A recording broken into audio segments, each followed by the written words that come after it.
காஞ்சிபுரத்தில் வீட்டு வாடகை முறையாக செலுத்தாததால் வீட்டின் உரிமையாளர் மாடிப்படிகளை உடைத்த செயல் நடந்திருக்கிறது. விளக்கடி கோயில் பகுதியைச் சேர்ந்த சீனிவாசனுக்கு ஆட்சியர் அலுவலகத்திற்கு அருகே சொந்தமாக வீடு உள்ளது. அந்த வீட்டின் மேல் மாடியில் வேணுகோபால் என்பவர் தனது மனைவி, தம்பி, குழந்தையுடன் வசித்து வருகிறார். தற்போது வேணுகோபால் பக்கவாதம் நோயால் பாதிக்கப்பட்டு வீட்டிலேயே இருந்து வருகிறார். இந்நிலையில் அவரது தம்பி பாபு முறையாக வாடகை செலுத்தாததால் குடியிருப்பிலிருந்து காலி செய்ய வீட்டின் உரிமையாளரான சீனிவாசன் தெரிவித்துள்ளார். இதனிடையே பாபு வழக்கறிஞர் உதவியுடன் பேசி கால அவகாசம் வாங்கிய போதும் கடந்த 6 மாதங்களாக வாடகை செலுத்தவில்லை என்று கூறப்படுகிறது. இதனால் உரிமையாளர் வீட்டை காலி செய்ய கூறியும் பாபு மறுத்துள்ளார்.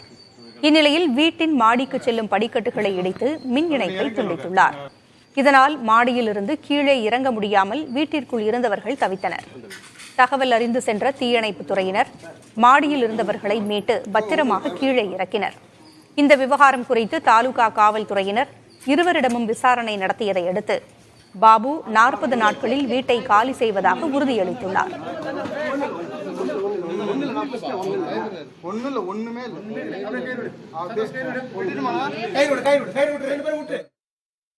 ஏப்ரல் 21 நான் கட்டாய வீட்டை விட்டு வெளில போயிடுறேன் அப்படின்னு அவர் சொன்னாரே. நான் கேட்கிறாரேன்னு டைம் கொடுத்தோம். 27 ஆச்சு, மே போச்சு, ஜூன் போச்சு.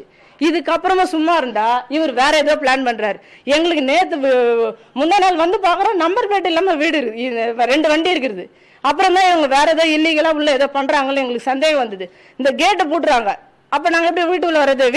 உனக்கு வீடு வாடகை போட்ட நீ ஏன் கேட்டை போட்டுற? கேட்டை பூட்டி வச்சா நாங்க எப்படி உள்ள வரோம்? உள்ள வந்தா தோட்ட பக்கத்தை எடுத்து காட்டினா யார் வீட்டுல யார் தோட்ட பக்கத்தை எடுத்து காட்டுறது?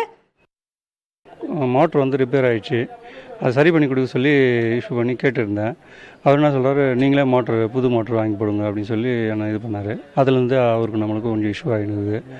அப்புறம் உடனே காலி பண்ணுங்க அப்படின்னு சொல்லி ஒரே பிரச்சனை. வந்தால் இபி இது கட்டிட்டு விடுவார், பீஸ் எல்லாம் பண்ணிட்டு போயிடுவார், வாட்டர் லைனை கட் பண்ணிட்டு போயிடுவார். இப்படியே பண்ணிகிட்டு இருந்தார் கடந்த 1 மாதம்.